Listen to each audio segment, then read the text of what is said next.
I think the Jewish people can learn a huge amount from the gay pride movement. I think what the gay pride movement really demonstrated was a demanding of rights, demanding of respect, taking it back.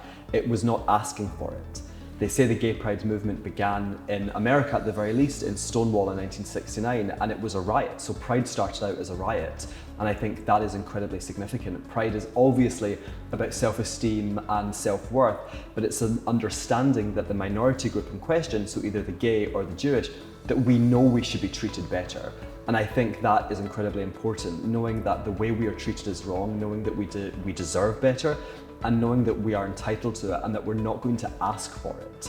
And I think that is incredibly important. And also just the culture that pride creates, where people are talking about their identity, people are talking about self-esteem, people are dealing with trauma, people are addressing issues like internalized anti-Jewishness, is really important. It creates an environment of healing, which I think is absolutely paramount to a healthy identity. I think the struggle against Jew hatred should fit into the broader struggle of human rights, but unfortunately what we're seeing is that it doesn't. And I think that can have a number of effects. One, it can see Jews kind of shed their Jewishness and really become advocates for other communities.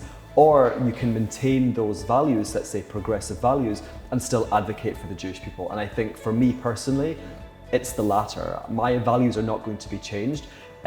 Despite the rhetoric about Jews in these spaces. I'm going to still support women, still support other minorities, LGBTQ+ people, but I'm also again going to demand that Jews are included, or even if we're not included, I'm going to continue my own work. I'm not going to wait for the wider movement to see us as being part of their struggle.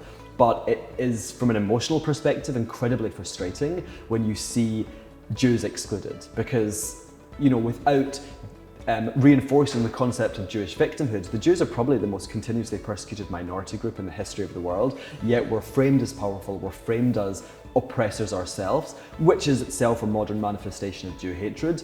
But as I said, it should fit into the modern struggle, or really any struggle regarding human rights, but it doesn't. But that isn't going to make us feel any differently about our own struggle or identity or experience.